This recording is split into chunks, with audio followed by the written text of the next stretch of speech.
right now I have Debra Gugig-Bauer with me, and Debra is she's with Catalysts for Change, consulting and training.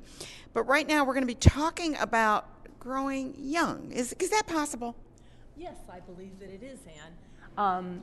The concept, when we think about growing old, we think about it's something that's happening to us. We don't think necessarily in terms of that we have any choice or that we have a way of Can we turn the affecting clock back? that. Well, I don't know if we can necessarily turn the clock back, although I think in some cases we can. I was thinking earlier about this topic and how you are a prime example of growing young versus growing old, because I happen to know that you started out in pharmacology and, as a pharmacist and then teaching pharmacology. And I bet that back then when you were, say, a pharmacy student, you didn't envision that one day you would be the host of a television show. Listen, let me tell you that I could not do public speaking. This is the truth. I mean, my hands would sweat. I just could not get up in front of anyone, even to read the minutes for anything. Right. You know what I did? I went to join Little Theater. Right. Got on the stage, and ma'am, I'm up there. Well, that's true for me as well. When I was in high school, I was terrified, and I would stand up, and the paper would be shaking, and people would be yelling. High school kids being high school kids. Yeah, they are. We can't hear you. Yeah. So I mean, I didn't really get over that until I went to college, and there I had the opportunity, because I didn't have the history. People didn't know me as this painstakingly shy young woman. So I brought a pair of Ben Franklin glasses, and I started doing John Lennon imitations. And then the teachers actually had to tell me to be quiet because I was somewhat disruptive. But I think that we can make a difference in terms of how we experience growing older. I think we have choices that we can make consciously. We can either say, well, I'm growing older. Oh, God, the best years are behind me. Oh, just throw the dirt over me. We can think that. Yeah, you think negative. I mean, you really start getting into, let's just talk about our aches and pains. Right. And let's talk about, the old days when kids did. And, and I don't want to use a computer because it's just too difficult. I don't understand it. Right. It's like all of that makes you old. Right. And I think, we've got people, there is ageism. People do discriminate. I think you were kind of talking a little bit about that earlier. And then we have our own, inner twerp. People talk about the inner child, but sometimes we have this inner twerp, and it's that little nagging voice inside that says, oh, don't bother, you're too old to this, it's too late to go back to school. And, I think it's not true. Yeah. And when you were mentioning take a class, because part of it, the mental piece is very, very important. It's not just physically, taking care of ourselves, but being active, learning new things, taking risks. These all help to raise what I would call our youth Q, our youth quotient. I think we can up that a bit. So I think as far as you mentioned before about the dancing, there is, if people go to YouTube. I wish we could have brought it up, but right, we can't, I know. That's okay. But if people go to YouTube and you check out Britain's Got Talent, which is the English version of America's Got Talent, and they've got the host, one of whom is Simon Cowell, and I watched a show that took place in 2014, and you see these two people come out on the stage, and one is a woman who is clearly old. She's got gray hair. She has a little hat with sort of feathers in it, and she looks very genteel, very proper, very frail, right?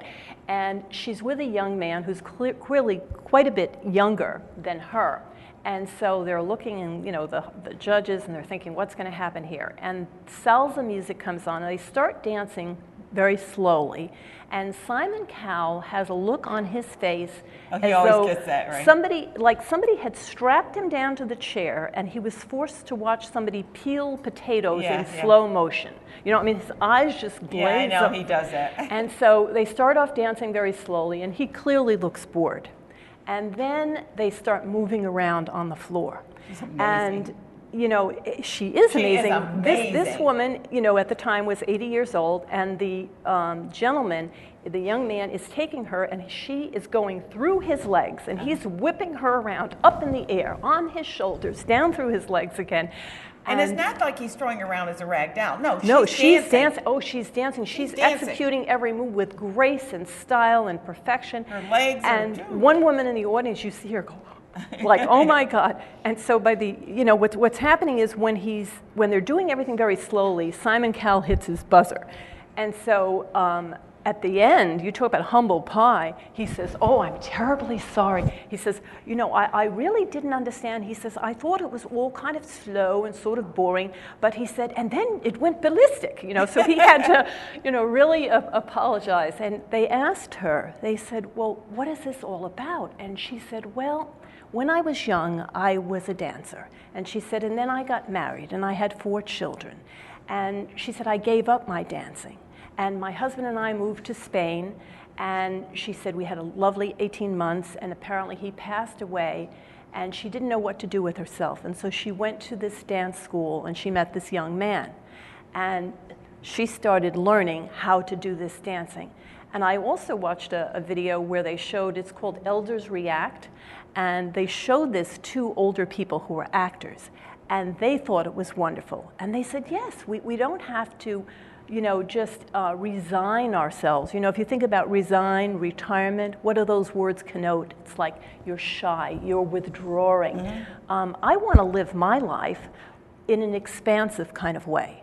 I want to tackle, new territory because I know that's what's going to keep me young.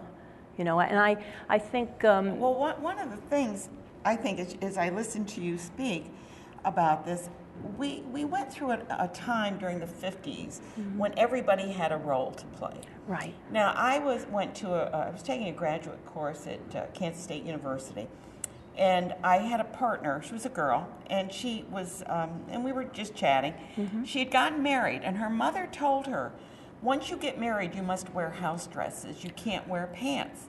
Well, I mean, this was in the 60s. Right, right. Are you kidding? Right.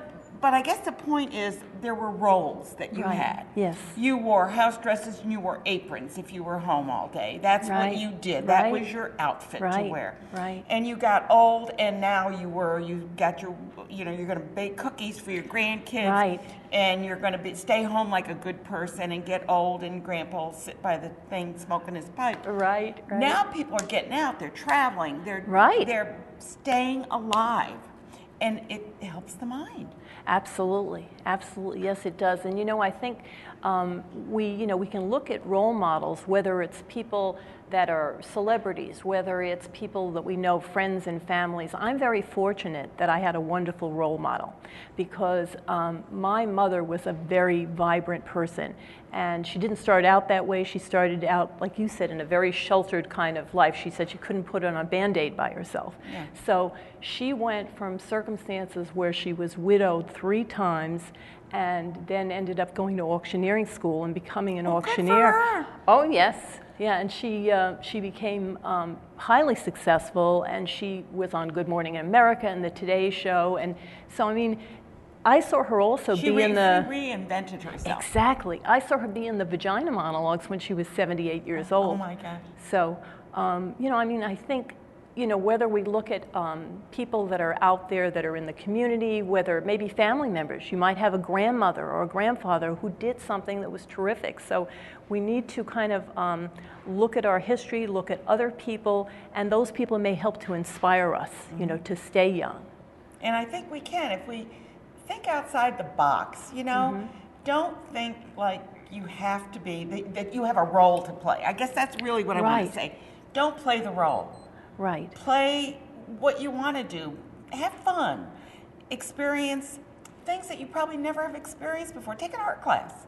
Absolutely. Write a book. Absolutely. Because we never know, we have, so many of us, we have such untapped potential. Yeah. And we may not know, like I was saying with you. Well, it's supposed to be sublimated. You weren't supposed to do those things, right? Oh, right. Be the happy homemaker, and adhere to all of these preconceived ideas about what your life is supposed to be like. But, we just watch the old 50s movies, right? That's all you have to do.